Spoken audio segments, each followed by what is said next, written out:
Hey y'all, it's Megan, and in this video, I am sewing the June pattern.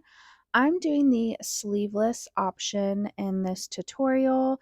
It is finished with a shelf bra, and I did do the removable cups in this one. If you want to see the video on sewing the sleeved version, then I will link it down below. Just quickly, for the removable cup option, you do need to cut two front shelf bra pieces, one in a lining, one in an inner lining. I like to use power mesh for my inner lining. You can see that here.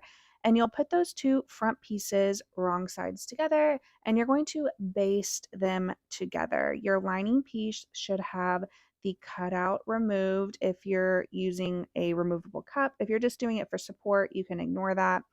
I do like to stitch them together down the center so my cups don't move around, and then you just baste them together along all the sides and treat it as one piece. You're going to put that front and back shelf bra pieces right sides together, and you're going to sew them together along the top, creating the shoulder seams. And you're going to do the same thing with your main pieces. Put the front and back right sides together, aligning those raw edges, and stitch them together on the top with a 1/2 inch seam allowance. Next, you are going to lay your main piece out flat, and you are going to put your shelf bra piece right sides together with your main piece, and you are going to align those shoulder seams and all the raw edges and pin them together. Then you are going to stitch the neckline using a 1/4 inch seam allowance, and you're going to add 1/4 inch clear elastic into the seam. You can do it like I'm doing it in one pass. So I am stitching the seam with my serger and adding the clear elastic in one step. If your fabric is slick or you're having trouble doing this, you can also sew your seam either with your serger or your sewing machine using a 1/4 inch seam allowance, and then go back and add the clear elastic directly on top. This is going to give your neckline some stability and support. It is a wide neckline, so you want it to stay in place, especially if you're using this as an athletic top, or vice versa. If you are using like a rib knit and wearing this more casually, it's really going to help keep that neckline in place and not move while you're wearing it. After you have the neckline stitch with that elastic, then you're going to press that seam toward the shelf bra, and you are going to understitch. So you are going to stitch on the lining side, catching the seam underneath. You could also top stitch if you like on the main side of the fabric. I just prefer to understitch so it keeps the lining in place and it doesn't peek out or move at all and show while you're wearing it. And when I'm understitching here, I am using a stretch stitch so this doesn't pop while I am wearing it. I like to use a longer triple stitch. Then you're going to press the lining toward the wrong side, and it's time to finish the armhole using the burrito roll method. So you're going to open your main and lining, pull them apart, and lay them flat. Take the other armhole and you're going to roll it toward that side and place it directly on the neckline seam that we just stitched. You are going to pull the lining over that roll that we just made, and you're going to clip the shelf bra lining and the main pieces together along the arm side. So I just start at the shoulder seam, making sure they're aligned, and then I clip along the front arm side and do the same thing for the back. You want to make sure that the little roll, the other side of the arm that you rolled on that neckline seam, is tucked out of the way and not close to the seam that we're about to sew.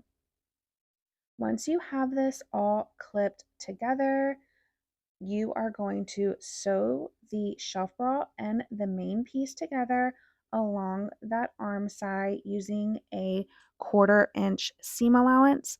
Again, you are going to add your clear elastic into the seam, so you can do it at the same time with your serger or sewing machine, or you can sew the 1/4 inch seam and then add your elastic on top.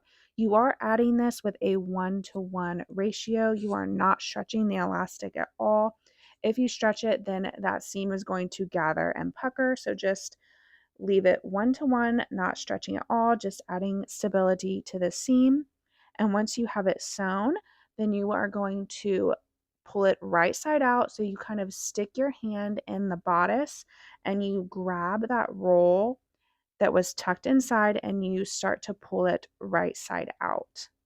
You're going to repeat this step with the other arm side and then give it a really nice press. Now that our arm sides are finished, it's time to sew the side seam. So you're going to lay your top out the right side up and you are going to pull your shelf bra and your main pieces apart. And you are going to put the front and back pieces right sides together, align the arm side seam, and then align the raw edges of the shelf bra and the raw edges of your main piece.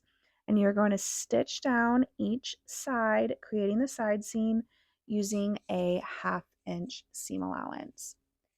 Once you have this stitched, then you will press the shelf bra toward the wrong side. Set that bodice to the side while we work on our shelf bra. You're going to take your band, put it right sides together, and stitch it together on the short end to create a loop using a 1/2 inch seam allowance.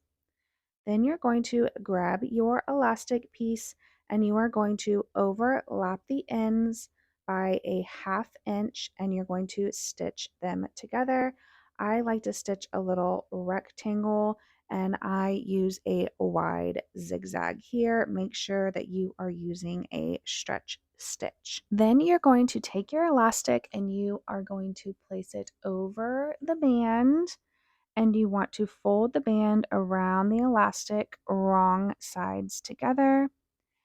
And you can go ahead and pin those tops. I like to go ahead and 1/4 the band so that it makes the next step quicker. Once I have the elastic all inside and my band 1/4'd, then I'm going to go ahead and also 1/4 the bottom of my sports bra. And then I'm going to put the band right sides together with the sports bra, matching those 1/4 points. After I have the band all pinned to the sports bra, then it is time to stitch the band to that shelf bra piece. I said sports bra, shelf bra, and you're using a 1/2 inch seam allowance here. Make sure that your elastic is tucked towards that fold so you don't accidentally get it caught in the seam. Once you have it sewn together, you can press it down toward the wrong side and you can top stitch if you would like. And then you're almost done. The last step to finishing your June is going to be to hem the bottom. You're going to press a 1/2 inch toward the wrong side all along the bottom and then edge stitch in place using your cover stitch or a stretch stitch on your sewing machine like I'm doing here. After you have it hemmed, then your June is complete. If you have any questions, please leave them down below and I will try to answer them. As always, if you make a June, then I would love to see it. Please post it in our Facebook group or tag me on Instagram at Made for Mermaids, hashtag Made for Mermaids Patterns, hashtag June Pattern.